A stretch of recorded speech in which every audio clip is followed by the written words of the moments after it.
American blood and treasure is on the line anew tonight as President Obama prepares to take military action against Libya with UN backing and in cooperation with France, Britain, and others. Despite this pressure, Libyan leader Muammar Gaddafi today continued his bloody assault on the opposition, using tanks and heavy artillery to bombard the town of Misrata. That's an opposition base. So, what price is the U.S. prepared to pay in Libya? Once again, after a decade of war, a president is sending American troops into harm's way. That there is no decision I face as your commander-in-chief that I consider as carefully as the decision to ask our men and women to use military force. But Barack Obama has now opened another front in America's wars, Libya. Ceasefire must be implemented immediately. That means all attacks against civilians must stop. For nearly a month now, ordinary Libyans have risen up to rid their land of the 42-year dictatorship of Gaddafi. And after some initial soaring successes, Gaddafi's better-equipped professional forces have slowly strangled the rebellion, using air power especially to rain terror down on his own people. So the UN acted. The resolution is adopted, Imposing a no-fly zone, and President Obama committed the United States to the fight. Let me be clear. These terms are not negotiable. These terms are not subject to negotiation. But the president's bold declaration today raises more questions than it answers. Like, what is the goal here? The UN Security Council resolution authorizing the no-fly zone over Libya is clear. This is a humanitarian intervention aimed at stopping Gaddafi from killing civilians. And that's what President Obama said today. Now, here's why this matters to us. Left unchecked, we have every reason to believe that Gaddafi would commit atrocities against his people. Many thousands could die.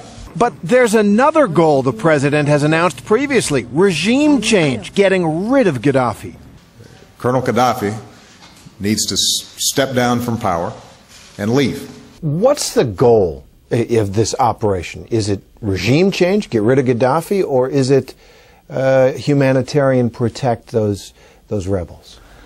The answer is both. There's a humanitarian goal, but from the outset of this crisis, the administration has escalated its rhetoric, and has said Gaddafi has to go. Richard Haas is a veteran American diplomat, a guy who's been in the room when these kinds of decisions are made, and he's now the president of the Council on Foreign Relations. He's skeptical of this policy. If we're telling him, at the end of the day, we're not going to live with you, why should he show restraint? We have raised the stakes, yet our means are still limited. I do not understand the connection between our rhetoric and what our policy is. Another question: what happens next? No-fly zones sound simple, but in reality they're big, complicated, expensive, and risky endeavors. That means a huge effort. The front line will be the fighters that would take care of any Libyan aircraft that would be out there. To keep those fighters in the air, you need aerial refueling tankers, provide gas so they can stay airborne longer. Behind them, you need things like jammers that will jam the surface-to-air missile sites, that would jam Libyan communications. And war is always and everywhere unpredictable. Retired General Wesley Clark commanded NATO during the wars in the Balkans in the 1990s. The UN Security Council resolution says no occupation by foreign military troops, but that doesn't mean you couldn't put, let's say, air and naval gunfire liaison coordinating teams on the ground and use those folks to support the rebels if it comes to fighting or taking out Gaddafi's forces. The United States essentially lit a fuse that's easier to light than it is to extinguish, because the limited steps that we are doing are unlikely to be the end of it. If they fail, the United States and the world are going to be on the hook to do a lot more. And finally, what is the end game? It might be clear who we're fighting against. Muammar Gaddafi, a longtime weirdo and thug in the region, a boogeyman of the Middle East for decades. But who are we fighting for?